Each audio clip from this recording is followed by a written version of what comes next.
പ്രകൃതിയുടെ ഒരു ഭാഗമാണ് നിങ്ങളുടെ ശരീരം എന്ന് പറയുന്നത് പ്രകൃതിയാണ്. ഭൂമി നിലനിന്നാലേ ഈ ശരീരത്തിനും ആരോഗ്യത്തോടുകൂടി നിലനിൽക്കാൻ സാധിക്കുകയുള്ളൂ. എങ്ങനെയുള്ള ഭൂമി നിലനിൽക്കണം? ആരോഗ്യമുള്ള ഭൂമിയാണെങ്കിൽ ആരോഗ്യമുള്ള ശരീരം, ആരോഗ്യമില്ലാത്ത ഭൂമിയാണെങ്കിൽ രോഗമുള്ള ശരീരം. ഏത് വേണം? ഇന്ന് നമ്മൾ അതാണ് കണ്ടുകൊണ്ടിരിക്കുന്നത്. ഇന്നിപ്പോൾ വൈറസുകൾ മനുഷ്യനെ കൊല്ലുന്ന കാലമാണ്. കോവിഡ് എന്ന് പറയുന്ന മഹാവ്യാധി നമ്മൾ കണ്ടു. എന്തുകൊണ്ടാണ് കോവിഡ് നമ്മളെ നശിപ്പിച്ചത്?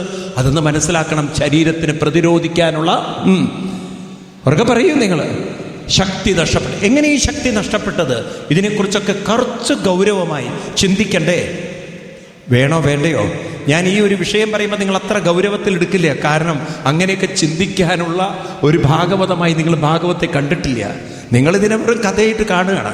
പക്ഷെ കഥ കഴിയുന്ന നമുക്ക്, അല്ലെങ്കിൽ കഥ തീർന്നു പോകുന്ന നമുക്ക് വെറും കഥ കേട്ട് പോയിട്ട് യാതൊരു കാര്യമില്ല. ഇതിനെ കഥയുള്ളതാക്കി തീർക്കണം. വേണോ വേണ്ടയോ? ഞാൻ പറയുന്നത് അർത്ഥവത്താണോ? വേണ്ടതാണോ? ഗൗരവത്തിൽ ചിന്തിക്കേണ്ടതാണോ? പറയൂ നിങ്ങൾ. ഇതൊക്കെ അമേരിക്കക്കാരൻ കണ്ടുപിടിച്ചിട്ട് അവർ പേറ്റന്റ് എടുത്ത് കൊണ്ടുവരുന്നതിനേക്കാളും നല്ലതല്ലേ നമ്മുടെ ഇത്തരം കഥകൾ ഉപയോഗിച്ച് കാലഘട്ടത്തിനനുസരിച്ച് ചിന്തിക്കേണ്ടവരായി മാറണ്ടേ? വേണോ വേണ്ടയോ? പ്ലാസ്റ്റിക് ഒക്കെ ഉണ്ടാക്കി കഴിഞ്ഞിട്ടാണ് പ്ലാസ്റ്റിക് നിരോധനം. എന്നിട്ട് നോക്കുക എന്തൊരു ക്രൂരതയായി ഇവർ ചെയ്യുന്നത് എന്നുള്ളത്. ഒരു കടയിൽ പോയി കഴിഞ്ഞാൽ ഉപ്പ് തൊട്ട് കർപ്പൂരം വരെ പ്ലാസ്റ്റിക് കവറിലാണ് തരുന്നത്, ഇല്ലേ?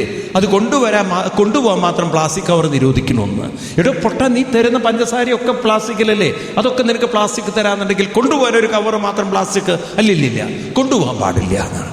അത് പ്ലാസ്റ്റിക് നിരോധിച്ചിരിക്കുകയാണ്. അപ്പോൾ ഇതൊക്കെ പ്ലാസ്റ്റിക്കിലല്ലേ? അതങ്ങനെയാണെന്ന് കാണുന്നില്ലേ നിങ്ങൾ? ഇതൊക്കെ അഭ്യാസങ്ങൾ ഉണ്ടോ?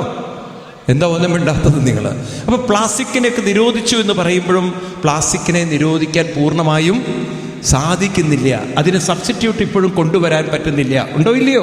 അപ്പം ഇതൊക്കെ നമ്മൾ മനസ്സിലാക്കണം. നമ്മുടെ കുട്ടികൾ ഗവേഷണം ചെയ്യേണ്ടവരാണ്.